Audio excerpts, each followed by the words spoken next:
Hi everyone, welcome to Hearthside. I am the writer on this blog, and I've just been working through all my old posts, trying to make them more accessible by creating videos for them for anyone who's visually impaired or for some reason isn't able to read it. Perhaps you're trying to get more content while you're at work or commuting or whatever. So that's the goal of this project. The article that we're looking at today is one about language trees, and it's called Language Trees, The Importance of Mother. This one's going to be a little bit more difficult for me to summarize this way, just because we're looking at a particular image of a language tree now. Depending on what's making this post less accessible for you, you might be able to look at the images on the post, and if you click on them it will enlarge them just so that you are able to see a little bit better. I know that they're pretty small in the body of the post just for formatting reasons, but if you click on them there is a larger image there. So this one is another post that I get a lot of views on, and I'm not sure that everyone who is coming across it is actually a heathen, so I'm not sure where they're coming in from. Maybe Google. It doesn't seem like it's being redirected from a specific site. I just get a lot of consistent views on this one. And the topic itself is not only relevant to heathens, but anyone who's interested in Indo-European languages and linguistics and that sort of thing. So I could see where I would have a broader group of readers on this particular post.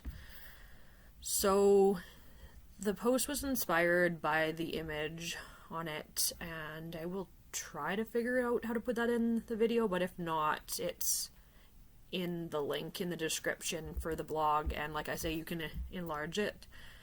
And the image was one that was going around on Facebook and a few other social media sites about how the word for mother is so similar in so many languages around the world, but this specific language tree was focusing on Proto-Indo-European and then language branching off from that particular language group,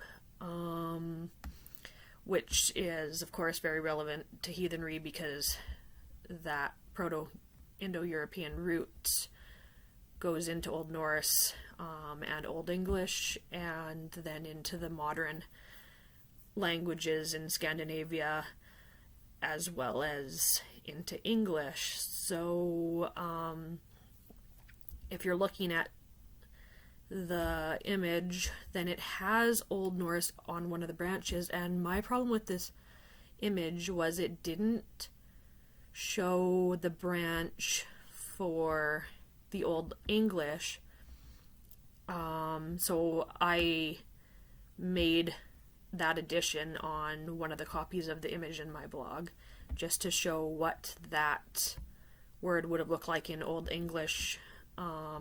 It's motor instead of moder, which is slightly different between Old Norse and Old English. And then the rest of the post I was talking about how language trees have a way of making it look like Old English and Old Norse are really far away from each other on the language tree, which means that they split off from each other quite a long way back within the development of different languages. But usually what happens when languages split off this way is that they are not mutually intelligible anymore, whereas Old Norse and Old English were mutually intelligible. So when the Vikings were going over into the British Isles, then they were actually able to communicate fairly well with each other using their different dialects. So it always confuses me when I'm looking at different language trees, and I gave a couple in my blog different language trees that you can look at, just like how far away it looks, just because of the different ways that they draw that diagram. And it gives this false impression that these languages weren't mutually intelligible. And you're going to find in a lot of my blogs, and this is the first time that's really come up in these videos, that I relate a lot of things back to Old English.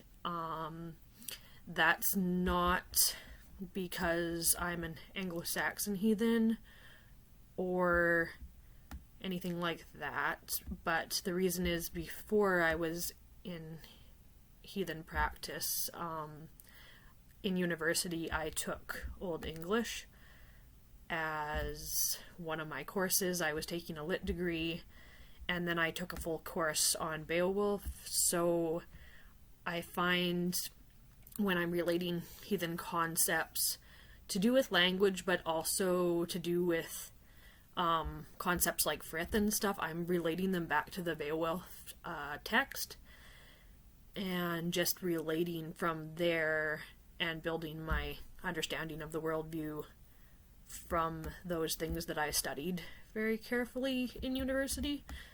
So yeah, I'm a bit of a word nerd because I am a lit major, and I can read Old English, and I'm getting better at reading Old Norse.